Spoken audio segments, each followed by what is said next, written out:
बात कुछ ऐसी थी कि किरण को यहाँ पर समझ नहीं आ रहा था कि आखिरकार यहाँ पर चल क्या रहा है। वास्तव में उसने कहा था कि यहाँ पर वो बाहर आकर मेरे से मिल लेंगे और इतना बड़ा हंगामा नहीं करेंगे, लेकिन उन्होंने कर ही दिया ना। मुझे पता था ये कभी नहीं सुधरने वाले। लेकिन वास्तव में ये देखना कि उसके साथ में एक गॉड सम्राट था, ये बात सुनकर तो उसकी पूरी तरह से रूह कांप ही गई थी। उसने पहले भी ये सोचा था कि विपिन एक गॉड सम्राट ब्लड लाइन वाला होगा, लेकिन उसने ये नहीं सोचा था कि वह 10 गॉड सम्राट में से एक हो सकता था। और उसी चीज को महसूस करने के बाद में वो पूरी तरह से कांप चुकी थी। उसकी तो यहाँ पर हालत खराब हो गई थी। ये आखिरकार चल क्या रहा है। वहीं जल्द ही वह लोग चलते हुए सीधे हॉल के अंदर पहुंच जाते हैं। वहां जाने के साथ में ही जो अर्नव था उसने जल्दी से अपना हाथ हिलाया और वहां पर बहुत सारी फॉर्मेशंस लगा देता है ताकि एक चूर चाट की आवाज भी उस झील तक ना पहुंच सके कि वो यहाँ पर क्या बातें कर रहे हैं। अगर एक छोटी सी आवाज भी उसको डिस्टर्ब करने वहां चली जाती है तो उनका क्या हाल हो सकता था। मुझे बताओ कि आखिरकार ये क्या चल रहा है और गॉड सम्राट यहाँ पर क्या कर रहे हैं। तो उसके साथ में यहाँ पर जो दूसरी तरफ मुखिया था वो आगे बढ़ता है और वह समझाने लगता है। तो उसके साथ में वह सारी बातें यहाँ पर सुना देता है कि कैसे किरण यहाँ पर आई और उसके साथ में वह बंदा यहाँ पर आ गया था जिसको वो गॉड सम्राट कह रहे थे। तो वही दूसरी तरफ वहीं यहाँ पर जो पूर्वज था वो पूछता है, अच्छा किरण मुझे बताओ कि आखिरकार तुम उसके साथ में कैसे मिली। तो वही किरण कहती है, बात कुछ ऐसी है कि जब मैं उनके साथ में पहले बार मिली तो उसके साथ में मेरे को पता चल गया था कि इनके पास में एक गॉड सम्राट ब्लड लाइन है, लेकिन मुझे बिल्कुल ये नहीं पता था कि वह एक वास्तविक गॉड सम्राट थे।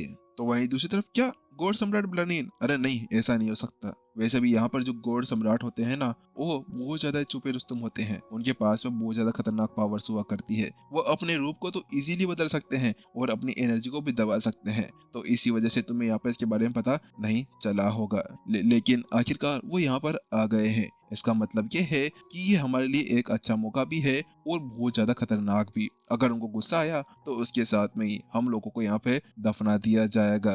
बात कुछ ऐसी है कि यहाँ पर जो सभी सम्राट होते हैं ये यहाँ पर अपना रूप चेंज करते हैं और जनता के बीच में घुस जाते हैं। जनता के बीच में घुसने के साथ में ही वो उनके साथ में रहा करते हैं ताकि वो अपने आप को और ज्यादा पावरफुल बना सके। विराज और किरण आज मैं तुम दोनों को यहाँ पर बहुत सी चीजें देने वाला हूँ। आखिरकार मैं ये नहीं चाहता कि यहाँ पर तुम एक गॉड सम्राट के साथ में हो और तुम्हारी ये साधना ऐसी टुच्ची मुच्ची सी हो। मैं ऐसा कुछ भी नहीं चाहता हूँ। जल्दी से अपनी साधना बढ़ा लो और यहाँ पर गॉड सम्राट का ध्यान रखना। गॉड सम्राट का ध्यान रखना बहुत ज्यादा जरूरी है, ठीक है। तो वहीं दूसरी तरफ यहाँ पर जो विराज था वो कोई और नहीं, वो मुखिया था। मुखिया धन्यवाद। वहीं दूसरी तरफ यहाँ पर किरण उससे आगे बढ़ते हुए कहती है, आखिरकार उसको विश्वास तक नहीं हो रहा था कि उसका लेवल कहां से कहां बढ़ सकता था। वहीं वास्तव में उसको समझ नहीं आ रहा था कि वह कैसे विपिन का आभार व्यक्त करे, लेकिन ये देखकर कि वो एक गॉड सम्राट था।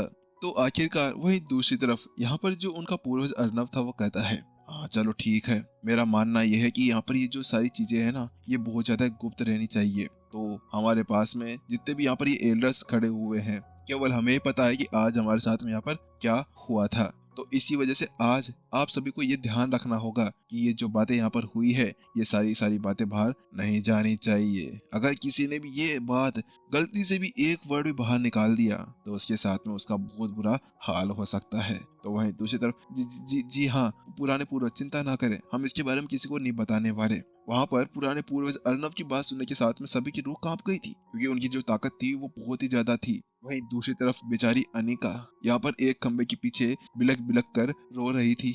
हे भगवान, मैंने किस बला से यहाँ पर टक्कर ले ली। आज तो किरण मेरे को छोड़ने वाली नहीं है, ये तो मेरे को नंगी करके मारेगी। आखिरकार मेरा यहाँ पर क्या करूं। मेरे को ऐसा लगता है कि अब तो मेरे को इस पूरे कबीले से बाहर निकाल दिया जाएगा क्योंकि मैंने जो किरण के साथ में किया था तो उसके साथ में ही मेरी हालत और ज्यादा बुरी यहाँ पर हो जाने वाली है। चलो छोड़ो यार। वही दूसरी तरफ आखिरकार जो विपिन था वो उन सभी बातों के ऊपर कोई ध्यान नहीं देता है। वो अभी तक भी अपनी साधना के ऊपर भी ध्यान दिए जा रहा था। वो अपनी साधना को आगे बढ़ाना चाह रहा था। कुछ समय तक और साधना करने के साथ में आखिरकार जो उसका शरीर का लेवल था वो यहाँ पर सुप्रीम गॉड के उच्च लेवल के ऊपर पहुंच चुका था, यानी कि वो लेवल 3 के ऊपर चला गया था। और उसके साथ में ही अब वो एक गॉड किंग के शरीर को हासिल करने से केवल एक और स्टेप्स दूर था। अब यहाँ पर वो किसी भी गॉड किंग से नीचे वाले लेवल को हरा सकता था। उसके साथ में जब विपिन अपनी ताकत देखता है और अपने शरीर के ऊपर नजर डालता है तो उसके साथ में उसको वो लाइनें महसूस होती है। जब वो साधना कर रहा था तो उस वक्त वो उन लाइनों के ऊपर ध्यान नहीं देता, लेकिन इस वक्त जब वो उनके ऊपर ध्यान देता है तो उनके लाइनें यहाँ पर पूरे शरीर के अंदर बिखरी हुई थी। वो ऐसा था जैसे कि यहाँ पर नसें पूरे के पूरे शरीर के ऊपर फैल गई हो, हर एक जगह पर वो फैली हुई थी। ये क्या है? आखिरकार इसके अंदर ना तो मेरे को कोई एनर्जी महसूस हो रही है ना कुछ, लेकिन ऐसा लगता है कि ये शरीर का ही कोई हिस्सा विस्सा दिखता है। विपिन को समझ नहीं आ रहा था कि वह क्या है, लेकिन वो कहता है चलो छोड़ो, मुझे इसके बारे में क्या करना, मुझे इसके बारे में ज्यादा पता है नहीं, आगे जाकर इसके बारे में पता लगाया जा सकता है। छपाक, और इतना कहने साथ में ही जल्द ही वो बाहर निकल कर आ जाता है।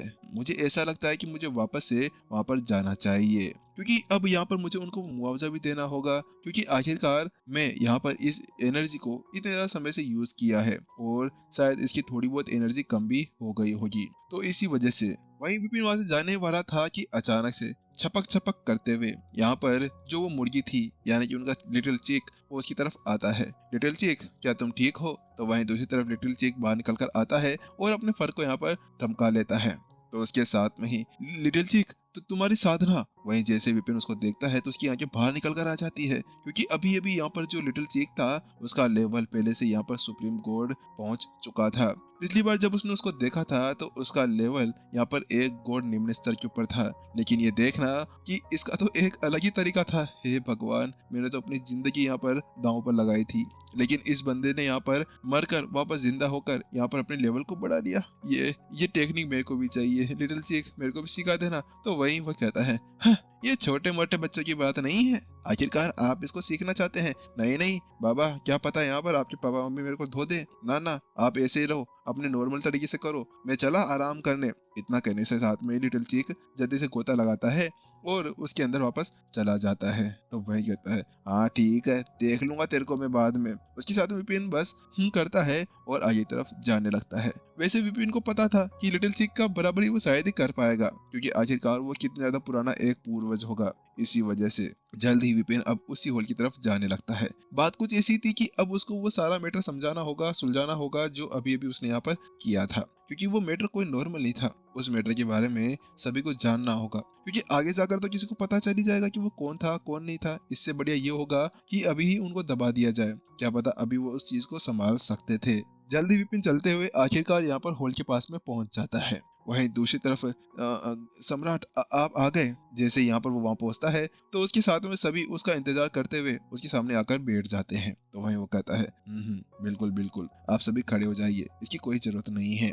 तो उसके साथ में अब अर्नब और सभी वापस से खड़े हो जाते हैं। तो अर्नब अब जल्दी से उसके ऊपर नजर डालकर देखता है तो वो महसूस करता है कि वास्तव में अभी उसके अंदर कोई भी एनर्जी नहीं दिख रही थी। वो एक साधारण सा नॉर्मल सा इंसान लग रहा था। जैसा कि मैंने सोचा था कि सम्राट के पास में बहुत ज्यादा खतरनाक पावर होती है, मैं तो वहां पर उनकी एनर्जी को देख ही नहीं पा रहा कि आखिरकार वो कौन से लेवल के ऊपर है और कौन से लेवल के ऊपर नहीं है। वहीं अर्नब के किसी भी ख्याल से बिल्कुल बेख्याल होते हुए विपिन यहाँ पर कहता है, क्योंकि मैंने आप लोगों की इस झील का यूज किया है तो इसी वजह से मैं यहाँ पर आप लोगों को इसका एक मुआवजा देना चाहता हूँ। मैं किसी एक को यहाँ पर अपनी साधना के अंदर हेल्प कर सकता हूँ। वहीं दूसरी तरफ यहाँ पर अर्नब एक पल के लिए चौंक जाता है और उसके साथ वो कहता है, ठीक है। उसके साथ में यहाँ पर वह जल्दी से उसके पास में जो मुखिया था विराज, उसको कहता है, विराज तुम आगे जाओ। तो उसके साथ विपिन कहता है, विराज एक काम करो, जल्दी से यहाँ पर मुझे एक कला कर दिखाओ। तो जल्दी ही यहाँ पर विराज एक पाम अटैक ट्राई करता है। ये वही पाम अटैक था जो पिछली बार किरण ने किया था।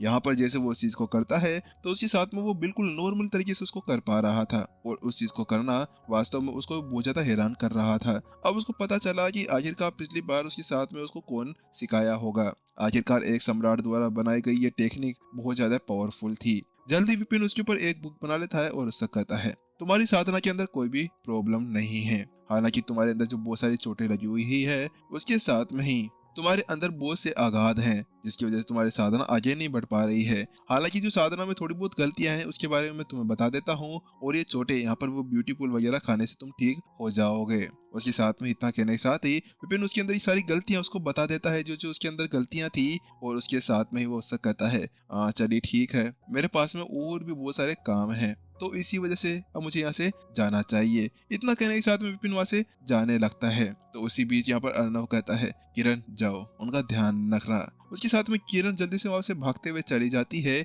और वो विपिन के पीछे पीछे जाने लगती है। वहीं जैसे ही विपिन वहां से निकल जाता है और उनकी आंखों से ओझल हो जाता है, तो उसके साथ में ही हे भगवान, मेरा दिल धक धक करने लगा। जी हाँ, मेरा भक भक करने लगा। यहाँ पर सभी गाना गाने लगते हैं। वास्तव में इस जगह पर उनकी सभी की हालत फटकर चार हो गई थी। उन सभी की हालत पतली सी हो गई थी। आखिरकार कभी भी उनको यहाँ पर दस्त लग सकते थे अगर वो थोड़ी देर वहां पर और रहता, क्योंकि उन लोगों ने अपने आप को संभाल कर रखा हुआ था। कहीं पे वो थोड़ी सी भी तेज सांस ले ले और सम्राट को गुस्सा आ जाए तो वो फूंक मारकर उनको वहां से उड़ा सकता था। लेकिन जब वो वहां से चला गया तो उसी साथ में उन सभी ने राहत की सांस ली। वहीं दूसरी तरफ विराज आगे बढ़ता है और कहता है, पुराने पूर्वज अर्णव, बात कुछ ऐसी है कि जो सम्राट है ना, उन्होंने केवल मेरी गलतियों के अंदर की चीजों को बताया है। इसके अलावा मेरे को और कुछ ज्यादा नहीं बताया। उन्होंने कोई मेलोन नहीं दी। तो वहीं दूसरी तरफ विराज कहता है, अबे तुम पागल वागल हो क्या? तुम्हें यहाँ पर उन्होंने जो संकेत दिए है ना, उसके साथ में अपनी साधना आगे बढ़ाओ। आखिरकार उन्होंने तुम्हें यहाँ पर एक स्टूडेंट मानते हुए ये सब कुछ किया है। तुम उनके स्टूडेंट बन चुके हो। अब क्या तुम उनके डायरेक्ट स्टूडेंट बनना चाहते हो? इसके बारे में भूल जाओ। वो यहाँ पर किसी को भी ऐसे ही डायरेक्ट स्टूडेंट नहीं बना सकते हैं। तो वहीं दूसरी तरफ वो अपना सर हिलाता है। जी हाँ, मैं समझ गया। क्योंकि वास्तव में ये जानना कि उसको एक सम्राट द्वारा अभी ये सभी बताया गया था, आखिरकार ये उसके लिए कितनी ज्यादा गर्व की बात थी। आखिरकार यहाँ पर एक सम्राट किसी को भी फ्री के अंदर कुछ नहीं बताया करता था, लेकिन उसको ये सब कुछ बताया गया था। और उसके साथ में ही यहाँ पर वो कहता है, ठीक है, अगर कभी भी सम्राट वापस यहाँ पर आए ना तो उनको कोई परेशान मत करना, हमारा कबीला खत्म हो जाएगा। तो उसके साथ में सभी कहते हैं, जी हाँ पूर्व, चिंता मत करें, यहाँ पर हम लोग कुछ भी नहीं करेंगे। वहीं दूसरी तरफ यहाँ पर जो अनिका थी बेचारी, उसको देखती रह जाती है कि अब ये भी उसके साथ क्या चल रहा था। तो वहीं दूसरी तरफ यहाँ पर अब जो मुखिया था वो आगे बढ़ता है और कहता है, पूर्वज, मुझे आपसे कुछ पूछना है। हाँ पूछो, क्या बात है? तो उसके बाद वो पूछता है कि आखिरकार आपको क्या लगता है कि जो अभी हमारे पास में सम्राट आए थे वह किस जगह से हो सकते हैं? आखिरकार वह कौन से सम्राट हैं? तो वहीं दूसरी तरफ इनकी ताकत को देखने के बाद में और इनके अंदर से जो एनर्जी बाहर निकल रही थी उसको महसूस करने के बाद में मुझे यहाँ पर यह लगता है कि वह आत्मा भगवान थे। लेकिन जैसे ही यहाँ पर अर्णव वह शब्द कहता है, क्या आत्मा भगवान, तो एपिसोड खत्म हो जाता है बिना किसी सस्पेंस के। वाह भाई वाह, विपिन तू तो भाई बड़ा नल्ला निकला रे। आखिरकार तेरा जो चीजें थी ना वो तो यहीं पर ही रह गई। तू तो आत्मा भगवान के बारे में पता लगाना चाह रहा था, ये ले आत्मा भगवान के बारे में तो इसको सब कुछ पता है। अब विपिन का क्या होगा? बेचारा विपिन, आखिरकार उसकी किस्मत में नहीं है प्रतिशत लिखा हुआ। ऐसा कर, तू जाकर सिमर से मिल ले, क्या पता यहाँ पर सिमर ही तेरे से शादी वादी कर बच्चे बच्चे पैदा कर दे। चलो कोई बात नहीं, बेचारी किस्मत में अगर यही लिखा है तो यही सही। और आप लोगों को कैसा लगा एपिसोड जरूर बताना, और हम लोग मिलते हैं नेक्स्ट एपिसोड के अंदर। जब तक के लिए टाटा बाय बाय सायोनारा, अपना ध्यान रखना।